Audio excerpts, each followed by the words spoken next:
Il suffit d'évoquer le mot fistule pour susciter amertume et consternation chez cette couturière.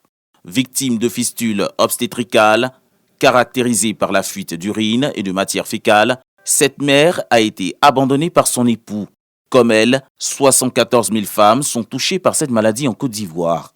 Une urgence sanitaire qui emmène l'UNFPA, la COICA et le ministère de la Femme, de la Famille et de l'Enfant à initier une campagne régionale de prise en charge gratuite de la fistule sur la période du 12 au 24 mai 2025. La campagne se déroule dans 5 sites du CHU de Boaké, au niveau du CHR de Bondoukou, le CHR de Korogo, le CHR de Mans et l'hôpital Saint-Jean-Baptiste de Bordeaux, avec l'objectif d'opérer au moins 150 femmes souffrant de la fistule. Vous savez que c'est une maladie honteuse qui tient les femmes isolées de leur communauté. Et une fois que la femme est opérée, il faut encore un autre mécanisme pour la réinsérer dans sa société avec un suivi psychologique et puis un suivi en termes d'activités génératrices de revenus pour pouvoir subvenir à leurs besoins et à ceux de leur famille.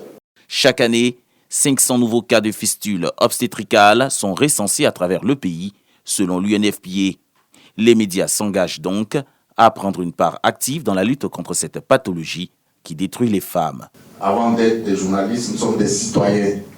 Les dames, les femmes qui sont victimes de la fistule sont peut-être nos sœurs, nos épouses.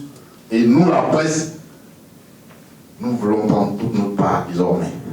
Les campagnes précédentes ont permis d'opérer 4 400 femmes contre la fistule obstétricale et de réinsérer dans le tissu socio-économique 2 200 femmes guéries de cette maladie.